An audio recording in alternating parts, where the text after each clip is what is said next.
I'm going to like this setup. Hey, I don't have two turntables, but I have a microphone. So check this out. We're going to see if this helps with the sound tonight. But welcome back to the Mr. Jeff channel.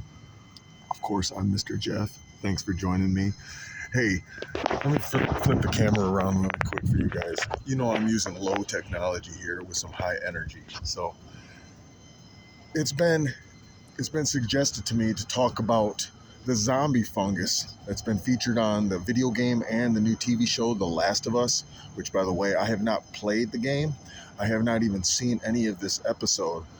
Love to watch the show. But I want to correct some of the science or mis-science that's being represented about our precious fungus, the Ophiocordyceps unilateralis. I can't even say it. But this is kind of like the one out of hundreds of cordyceps or cordyceps-like fungi that infect insects. They call them entomopathogenic, which just fancily means that they do badness to insects. But one thing that was brought up is that these cordyceps or cordyceps-like fungi get into the nervous system or the brains of these insects. And that's the whole premise behind the movie and the video game, is that it had mutated so it could affect the nervous systems of humans and therefore create this fungi apocalypse. But that's not what actually happens. So I did a little research, and come to find out, Penn State University has been doing studies on this particular species and how it affects or infects carpenter ants down in Brazil or down in South America. So let me try to jog my memory here. I believe it was Professor David Hughes, Dr. David Hughes, Professor of Entomology at Penn State University. He had been doing a study. I think he's retired from that now, but I'd like to pick his brain. But anyway, that aside, he's one that did the study over at Penn State University about this. Let's talk about this and actually explain what really happens to these insects when they're infected by the cordyceps fungus or the Ophiocordyceps, and how that would play out if it was mutated and behaved in a similar fashion in a mammal or in a human. This is pretty wild. All right, so let's see if I can point the camera and get behind the camera again. I like this because I can see what I'm doing now. But it's referred to as a zombie fungus.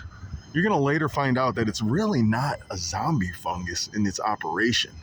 But, so, imagine a rainforest with really tall trees, the canopy being the top, uppermost part of the tree. Well, you've got ant colonies that live a good 80 feet up off the ground in these trees. And what happens is when they come down, they got to do their foraging or whatever they do down below. They get infected by spores,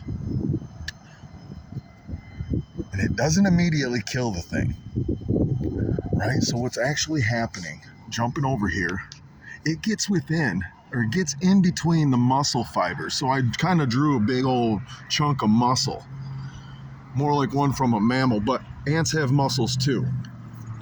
So you've got the big whole muscle organ, you've got the different tissues that are in these bands, if you will.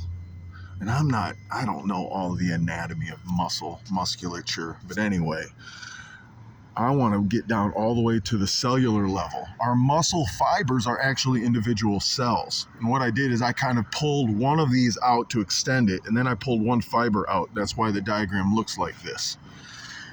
But what's actually happening is the fungus does not go for the nervous system, it goes for the muscles. And it doesn't destroy the muscles, but it does go around the sheath or the outer membrane of each of the muscle fibers. It's running between them. I imagine it's probably in a similar fashion of how like turkey tail myceliates a log. It's running fibers, its hyphae in between the cells. So without going in the cells, it's surrounding each muscle fiber. Well, what does that do? Especially with it not being in the nervous system, I believe this, and I think they're probably still studying this out, but it's probably the fungus becomes the nervous system.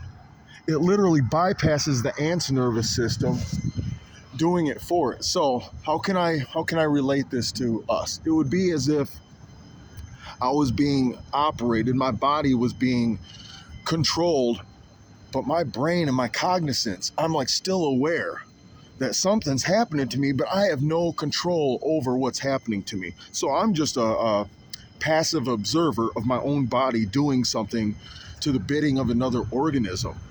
Now, I would imagine maybe in a mammal it would produce a state of coma or a comatose state. I don't know how that plays out in insects, but this thing is probably still knowing what's going on to it and can't do anything about it. So not so much a zombie, because a zombie, I understand, would be not actually knowing what it's doing. But I would think that the ant is just sitting back in its brain here, kind of watching itself being operated and can't do anything about it. I don't know what the term of that would be. I don't think that would be a zombie, though. If you know what that would be called, you got to leave me a message or leave me a comment below and give me another word for that, because I don't know what the word would be. If you're possessed, maybe possession. But the Ophiocordyceps unilateralis and all the other cordyceps like fungi, they're gonna take this ant and walk it down from the ant colony, down into the undergrowth, and it'll work it exactly to a narrow band. And by narrow, I mean within like an inch, 1 foot off the ground. It's like it knows exactly the height it needs to be for maximum spore dispersal, because it'll take that ant and march it underneath a leaf, and not any old leaf. It's going to position it on a north to northwest facing side, and it's going to go underneath the leaf and sprout. This is my little drawing here of a leaf with a little ant, a little mushroom sprouting down. But off of that, here, it would be like flipping this upside down. But off of this, I don't know if it's a true mushroom. I believe it's an ascomycete, possibly. Man, I should know this, right? But anyway, it's going to drop the spores off there. And that 1 foot height gives it about a 10-foot radius to infect other ants that come down. Now, why don't it just infect and do its damage up in the ant colony? It would be like bringing in a little fungal nuke bomb and just blowing that whole colony up, right? Not the case. Actually, ants know that when there's a problem like a fungal infection, they get that thing out of there. They will excommunicate that ant, so to say, because ants live as a hive. So one ant does not make or break the whole community. But if it was to spread within that whole community, that would be badness. And it's also been hypothesized that the conditions up in that canopy are just not ideal for the fungus anyway, whether it's the humidity or temperature or other things going on. But that aside, just imagine being a fungus or not being a fungus, but being fungally infected, and it's like you can't do anything about it, but you can still see what's going on. By the way, your eyes are actually part of your brain. So your eyes, if it's not infecting the brain, your eyes would still be able to function. You'd be able to see and witness yourself doing stuff with your arms and your legs, and you can't even control it. I think that's even scarier than a zombie fungus, where that thing no longer has a nervous system operating on its own. No, its nervous system is left intact until it gets under the leaf, and then at that point it controls the muscle contraction of the mandible, the jaws of the ant, clamps down, death grip on that leaf so it won't let go. Shoot, I lost my train of thought. Hey, I think I said enough about this. Just know we don't have to worry about no fungal infection that's going to take over humanity like this. The dynamics of this relationship is so far removed from how we operate versus they do. Hey, one last thing.